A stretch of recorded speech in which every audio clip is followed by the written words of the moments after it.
صحابہ کرام جب نماز پڑھا کرتے تھے کتنے خشوع و خضوع سے پڑھا کرتے تھے، تبھی نمازوں میں ان کو مزہ آتا تھا۔ ہم نماز پڑھ رہے ہوتے ہیں، مسجد کی طرف آ رہے ہوتے ہیں ایسے جیسے قبر سے مردے کو اکھاڑا جا رہا ہے، بستر سے ایسے اٹھتے ہیں، مسجد میں ایسے آتے ہیں جیسے پولیس جیل کی طرف لے کے جا رہی ہے، پھر وہاں بیٹھے ہوتے ہیں بار بار کبھی یوں کر کے دیکھ رہے ہیں، کبھی پیچھے مڑ مڑ کے امام کو دیکھ رہے ہیں کہ آ کیوں نہیں رہا۔ بھائی تمیز سے منہ نیچے کرے بیٹھ جاؤ، 30 سیکنڈ لیٹ ہو جائے گی نا نماز زیادہ سے زیادہ، پھر سلام کے بعد فوراً ایک دم نا ایسے جیسے توے پہ بٹھایا ہوا ہے، ہلنا شروع ہو جائے گا کہ اٹھوں کیسے میں یہاں سے سکون سے۔ نبی صلی اللہ علیہ وسلم نے فرمایا جتنی دیر انسان نماز کے انتظار میں ہوتا ہے اللہ کی ہاں اتنی دیر نماز ہی کی حالت میں ہوتا ہے، اس کو نماز کا ثواب ملتا رہتا ہے، اس کو نماز کا ثواب ملتا رہتا ہے۔ اور جتنی دور سے چل کے آئے گا، آپ صلی اللہ علیہ وسلم نے فرمایا ہر قدم پہ اللہ ایک نیکی دیں گے اور ایک گناہ اس کا معاف کریں گے۔ کتنے فضائل ہیں میرے بھائی نماز پڑھنے کے۔ نبی صلی اللہ علیہ وسلم نے فرمایا، کیا پیاری حدیث ہے یار، اس سے تو بڑا مزہ آتا ہے۔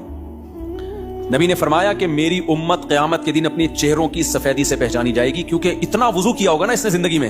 اب جو 15 سال کی عمر سے نماز پڑھ رہا ہے، 15 دفعہ روزانہ دن میں منہ دھوتا ہے کہ نہیں دھوتا؟ اور یہ وہ منہ کا واش کرنا نہیں ہے جو گورے واش کرتے ہیں، یہ عبادت کے طور پہ منہ کا دھونا ہے۔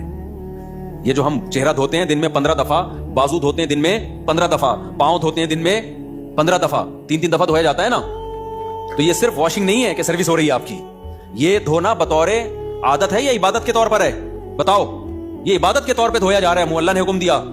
تو آپ سوچو جس نے 40 سال 50 سال اللہ کے حکم پہ دن میں 15 دفعہ منہ دھویا ہوگا، تو کیا اس کے چہرے پہ کوئی ایسی علامت نہیں ہوگی جس سے پتا چل جائے کہ اس کا چہرہ دوسرے چہروں سے بہت پاکیزہ ہے؟ کیونکہ اس بار بار منہ دھونے سے جو منہ کے گناہ ہیں، بازوؤں کے گناہ ہیں، پاؤں کے گناہ ہیں، وہ دھل رہے ہیں، ان میں روحانیت پیدا ہو رہی ہے، نورانیت پیدا ہو رہی ہے۔ یہ نورانیت دنیا کی آنکھوں سے نظر نہیں آتی، لیکن یہ نورانیت قیامت کے دن اللہ ایسی آنکھیں دے دیں گے جس سے لوگوں کو یہ نورانیت نظر آنا شروع ہو جائے گی۔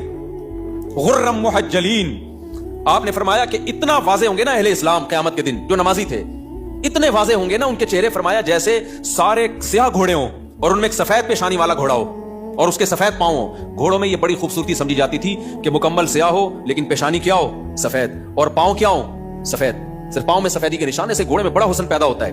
تو آپ نے فرمایا کہ سارے سیاہ گھوڑوں میں اگر سفید پیشانی والا گھوڑا ہوگا تو فوراً الگ پہچان ہوگی کہ نہیں ہوگی؟ تو نبی نے فرمایا میں اپنے امتیوں کو پہچاننے میں کوئی کنفیوژن نہیں ہوگی، کیونکہ وضو کی کثرت کی وجہ سے سب کے چہرے نورانی ہوں گے، سفید ہوں گے، سب کے بازو کیا ہوں گے؟ نورانی اور سفید۔ جتنا ایریا وضو میں کور ہوتا ہے نا سارا سفید ہوگا۔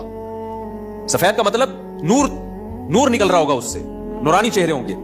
تو یہ ہلکی چیز نہیں ہے بھائی نماز کا قائم کرنا۔